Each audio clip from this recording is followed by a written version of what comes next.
안녕하세요. 말씀 묵상의 이광재 목사입니다. 2021년 또 새해 말씀 묵상이 시작되었습니다. 이번 새해 말씀 묵상은 사도행전부터 시작하고 있습니다.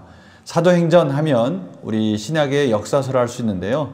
초대교회가 어떻게 세워져 가는지, 또 하나님의 복음이 어떻게 열방 가운데 선포되어져 또 전파되어져 가는지 그 과정들을 또 설명해 주시면서 그곳에서 그 장소에서 또 그 하나님의 독특한 특별한 방법으로 복음이 전파되는 것들을 저희들이 목격하게 되고요. 또 하나님의 살아계심을 통해서 하나님의 놀라우신 은혜들을 경험하는 그런 시간이 되기를 간절히 소망합니다. 제가 기도하고 시작하겠습니다. 하나님 아버지, 오늘부터 또 사도행전을 시작합니다. 성령님께서 조명하여 주셔서 사도행전의 역사들이 지금도 이어지고 있다는 것을 깨닫게 하여 주셔서 우리가 복음행전을 또 열심히 완성해가는 그런 삶으로 이어지게 하여 주시옵소서.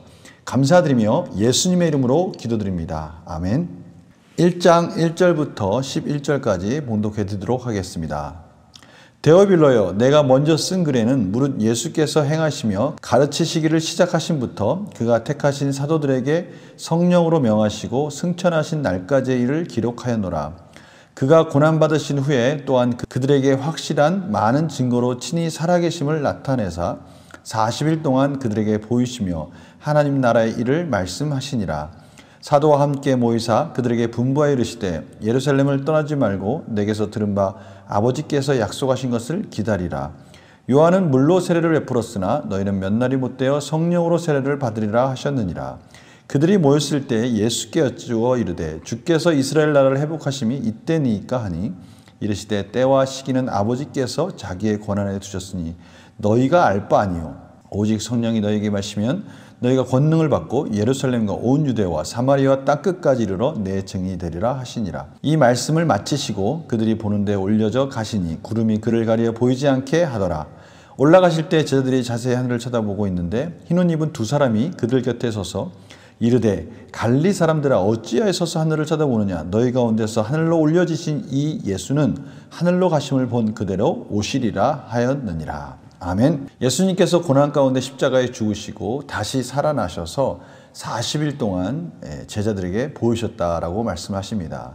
그리고 그들에게 말씀하시기를 떠나지 말고 예루살렘을 떠나지 말고 내게서 들은 바 아버지께서 약속하신 것을 기다리라. 아버지께서 약속하신 것이 무엇입니까?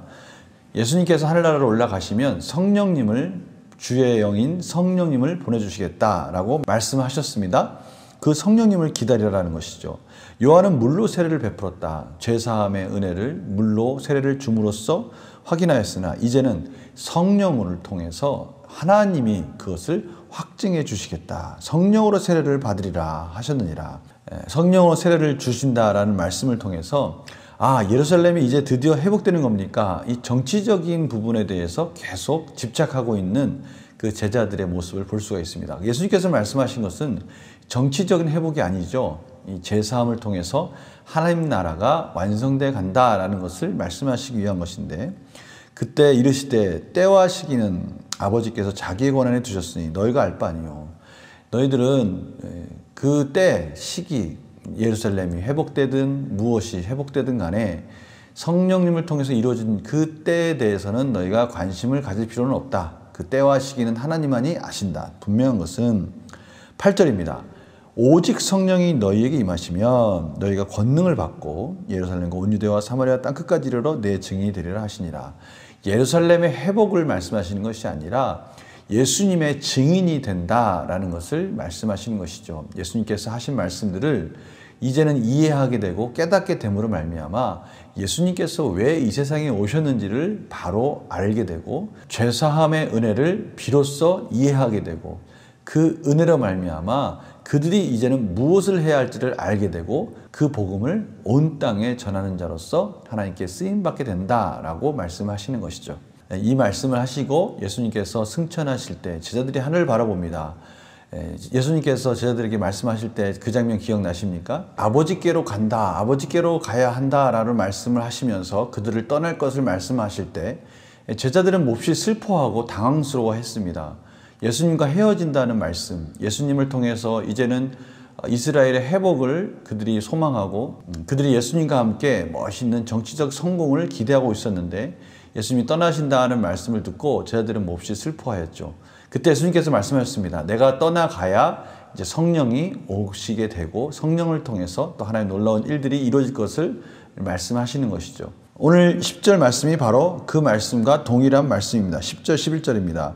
그들이 하늘을 쳐다보고 있을 때 그들의 마음속에 또다시 낙심되고 예수님께서 떠나시는 모습을 보고 그들이 몹시 낙심했을 때 천사들이 이렇게 말씀하십니다.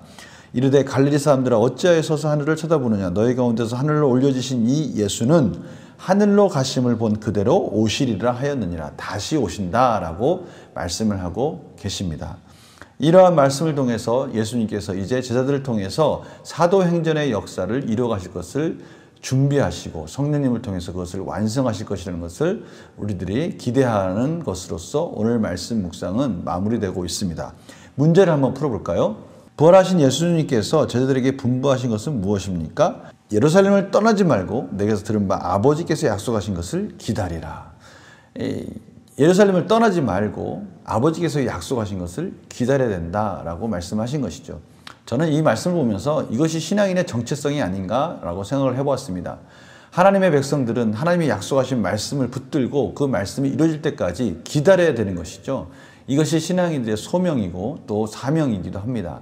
우리가 하나님께 부름받아서 이제는 하나님이 원하신 뜻을 이루어가는 자들이 되었습니다. 그 뜻은 무엇입니까? 하나님의 말씀을 믿고 때로는 그 말씀이 더딜지라도 인내하며 기다리는 것. 그것이 하나님의 백성들의 삶이 아니겠습니까? 오늘 예수님께서 제자들에게 바로 그 부분을 말씀하고 계시는 것이죠. 분명히 하나님께서 너희들에게 성령을 주시겠다고 말씀하셨으니 그 약속을 믿고 예루살렘을 떠나지 말고 기다리라 라고 말씀하시는 것이죠. 제자들에게 흰 옷 입은 두 사람이 한 말은 무엇입니까? 10절 11절입니다. 너희들이 지금 하늘로 올라가신 그 예수를 본 그대로 예수님께서 다시 너희들에게 오실 것이다 라고 말씀하시는 것이죠. 제자들이 예수님과의 헤어지는 부분들을 너무 아쉬워하고 또 때로는 두려워하기도 하는 것입니다. 그때 그들이 두려워하고 있는 그 모습 속에 분명히 예수님은 다시 오신다라고 말씀하시는 것이죠. 그 말씀은 무슨 뜻입니까? 제자들에게는 예수님이 다시 오실 때까지 해야 할 일이 분명히 있다는 것을 말씀하시는 것이고요. 그것은 또 예수님께서 다시 오신다는 말씀은 너희들의 삶 속에 예수님이 함께 하시고 성령님을 통해서 이제는 그것들이 완성되어지는 그때에 예수님께서 다시 오실 것이라는 것을 약속하시며 그것을 바라보라고 말씀하시는 것이죠. 오늘 영과 묵상 질문이 바로 그것입니다. 두 천사는 왜 제자들에게 예수님의 다시 오심을 전합니까?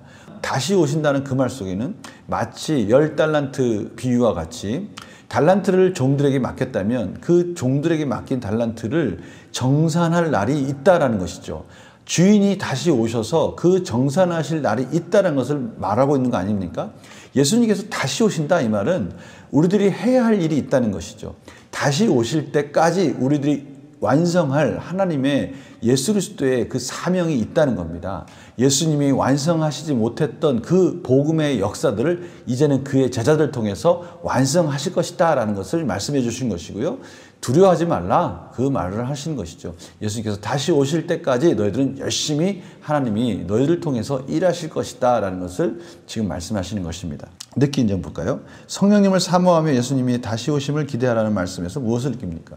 이것은 동일하게 저희들에게도 말씀하시는 것이죠. 저희들에게 개인적인 종말이 있습니다. 죽음이 있습니다. 어쩌면 또 하나님이 저희들이 살아있는 동안에 오실 수도 있어요. 그렇다면 우리는 그 때와 시기에 대해서 궁금해하는 것이 아니라 지금 우리가 해야 할 일들에 포커스를 맞춰야 되는 거예요. 다른 말로 하면 종말론적인 종말의 때와 시에 관심이 있는 사람들은 다 그들은 말씀과 벗어난 사람들입니다. 그들의 그런 종말의 때와 시에 대해서 계속 주장하면서 그것에 대해서 말하고 있는 그러한 것들은 성경과 맞지 않지 않습니까? 오늘 사도행전 보십시오. 때와 시는 아버지께 맡기고 우리가 해야 할 일은 지금 이 자리에서 하나님의 복음, 성령 충만을 통해서 그 권능을 받고 예루살렘과 땅끝까지 이르러 하나님의 복음을 전하는 것이 우리의 사명인 것입니다. 오늘 바로 그 말씀을 하시는 것이죠. 그렇다면 나는 과연 그 증인의 삶을 다하고 있는가? 나는 예수 그리스도의 자녀로서 그 정체성을 지키면서 하나님 나라 확장을 위해서 지금 무엇을 하고 있는가, 예수님을 맞을 준비를 하고 있는가에 대해서 지금 물어보는 겁니다. 오늘 바로 그 부분이 우리에게 주시는 도전의 말씀인 것이죠. 다시 오실 예수님을 기대하며 내가 성령님께 도우심을 구해야 할 문제는 무엇입니까? 다시 오실 예수님 앞에 우리가 부끄럽지 않은 참으로 감사와 그 놀라우신 은혜의 선물 성령님을 받음으로 말미암아 우리가 이 세상에서 당당하게 하나님 나라를 위해서 살 수 있는 은혜를 주셨는데, 그렇다면 내가 그렇게 살지 못하고 있다면 다시 한번 성령 충만을 구하고 하나님의 은혜를 구하면서 그러한 삶으로 살게 해달라고 우리가 기도해야 된다라는 것을 말씀하시는 것이죠. 새해를 시작하여 다시 오실 예수님께 칭찬받기 위해 내 삶 중 무엇을 개선하겠습니까? 이제 우리의 삶 2021년이 시작되었는데 2021년도 우리는 동일하게 2020년과 함께 변함없이 살아야 될 분명한 목적은 있습니다. 그것이 뭡니까? 증인된 삶이죠. 하나님의 자녀로서 하나님의 증인된 삶을 살아야 되는데, 그렇게 살지 못하고 있다면 우리가 하나님께 다시 은혜를 구할 때 하나님이 우리에게 은혜를 쏟아부어 주실 것입니다. 왜냐하면 우리를 그렇게 부르셨기 때문이죠. 우리가 오늘 말씀을 다시 한번 기억하면서 예수님께서 맡겨주신 귀한 사명을 우리가 리마인드 하기를 원합니다. 그래서 우리 삶 속에서 이것이 실천되어질 때 주시는 하나님의 복을 누리기를 원합니다. 우리 천안 성실교회 또 우리 각 성도님들 가운데 이 놀라운 이 하나님의 은혜가 다시 기억되어져서 2021년 한 해 분명한 목표와 목적을 가지고 사는 복된 한 해가 되기를 간절히 소망합니다. 제가 기도하겠습니다. 하나님 아버지, 저희들이 무엇 때문에 이 세상을 사는지, 또 하나님께서 우리에게 주신 이 삶의 의미는 무엇인지 다시 한번 깨닫게 하여 주시옵시고, 우리가 이 삶의 의미 속에 주시는 성령님을 통해서 주시는 이 증인된 삶을 통해 2021년 복된 삶으로 이어지게 하여 주시옵소서. 감사드리며 예수님의 이름으로 기도드립니다. 아멘. 우리 2021년도 성경 통독 말씀 묵상으로 화이팅 하시는 한 해가 되기를 간절히 소망합니다. 내일 또 뵙겠습니다. 안녕히 계세요.